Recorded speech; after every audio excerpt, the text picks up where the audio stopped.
In this video, we're going to discuss chemical reactions and the use of chemical reactions to interpret a balanced equation and predict, given a starting amount of material, how much product we can form, vice versa, or any combination thereof.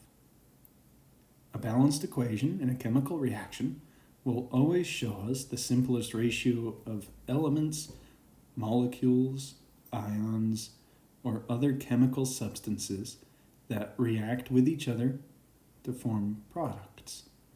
The coefficients in front of those respective chemical substances will tell us the number of moles of each that are required in order to both make starting materials react and to show how many products are formed. For example, in the reaction representative of the combustion of propane, C3H8, where propane reacts with oxygen to form carbon dioxide and water vapor, a balanced reaction shows us that one molecule of propane can react with 5 molecules of oxygen to produce 3 molecules of carbon dioxide and 4 molecules of water. These coefficients tell us the relative amounts of each substance involved in the reaction, similarly to how a recipe tells us how to prepare something from starting ingredients in order to make final products.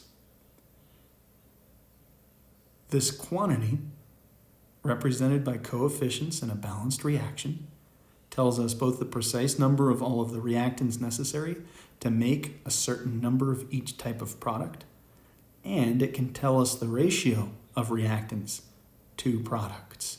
Therefore, coefficients represent the number of individual molecules, or could represent dozens of molecules, or could represent moles of molecules. And it's this last point, moles of molecules, that's most important to us as chemists, because we often deal with staggeringly large numbers of molecules in a chemical reaction. It's convenient for us to think about a coefficient as representing the number of moles of every compound, molecule, or atom involved in a chemical reaction. Therefore, we can interpret this combustion reaction above as indicative of 1 mole worth of propane reacting with 5 moles worth of oxygen to form 3 moles worth of carbon dioxide and 4 moles worth of water vapor. Figuring out from a given amount of reactants how much product can form, or using a balanced chemical reaction to determine how much of a reactant we need to obtain a certain target amount of products, is reaction stoichiometry and the use of mole quantities to predict reactions' outcomes. So for example, we're going to think about reacting a certain quantity in moles of our reactants and predicting how much product we can produce. Suppose that we react 1 mole worth of propane, C3H8, with 5 moles worth of oxygen, O2.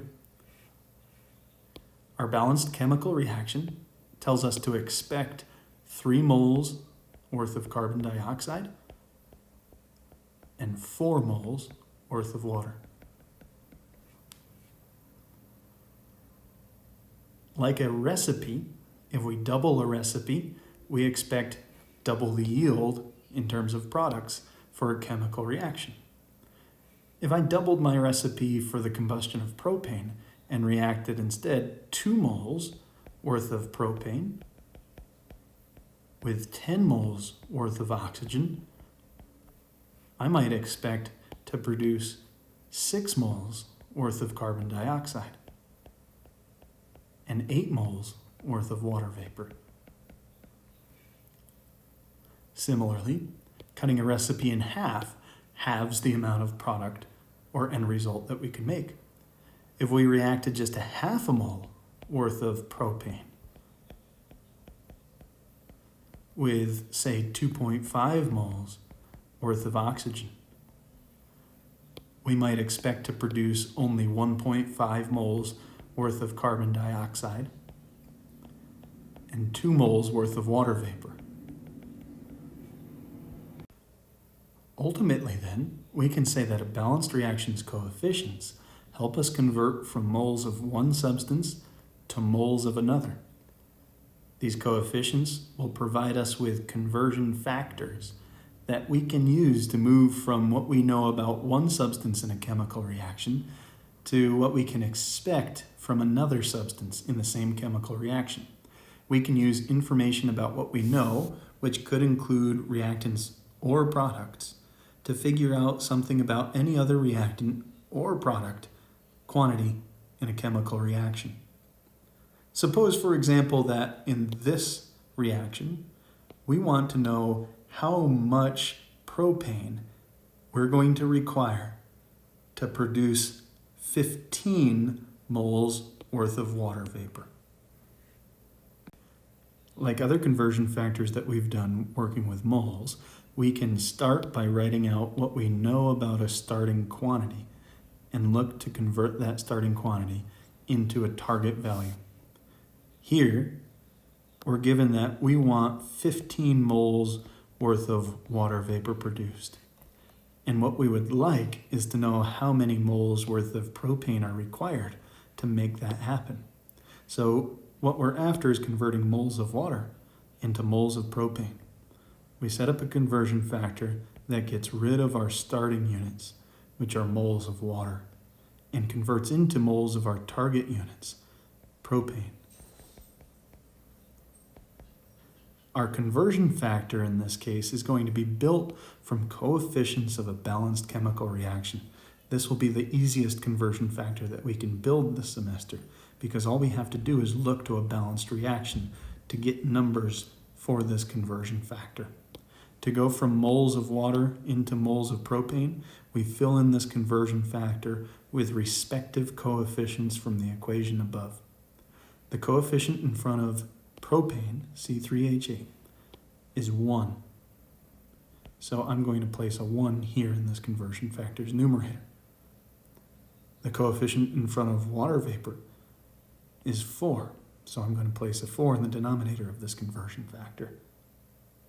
Therefore, to move from moles of water into moles of C3H8 propane, all I have to do is multiply 15 by 1 over 4. I keep 3 significant figures, and what we end up with as a result is 3.75 moles worth of C3H8. Therefore, we can take any abstract quantity of any component of a chemical reaction and convert moles of it into moles of any other component of our chemical reaction. So balanced equations are used as conversion factors because the coefficients tell us the relative amount of substances involved in reactions in terms of numbers of moles of chemical substances. We can use conversion factors to figure out or predict required amounts of reactants or produced amount of products according to these chemical recipes. Coefficients only tell us amounts, so coefficients will only ever allow us to convert to moles or back. So we can only ever convert from moles of one substance to moles of another substance in a chemical reaction, moles to moles. We can never go directly from mass of one substance to moles of another substance without taking multiple steps. So once more in this chapter, we'll visualize this process with some flow charts that help us figure out how we go from a starting quantity of one substance into a particular quantity of another substance in a chemical reaction. No matter what, we'll always move from moles of one substance into moles of another at some point in this process. And again, our mantra will be, when in doubt, convert to moles, because we can always get from moles of one substance to moles of another using coefficients from a chemical reaction.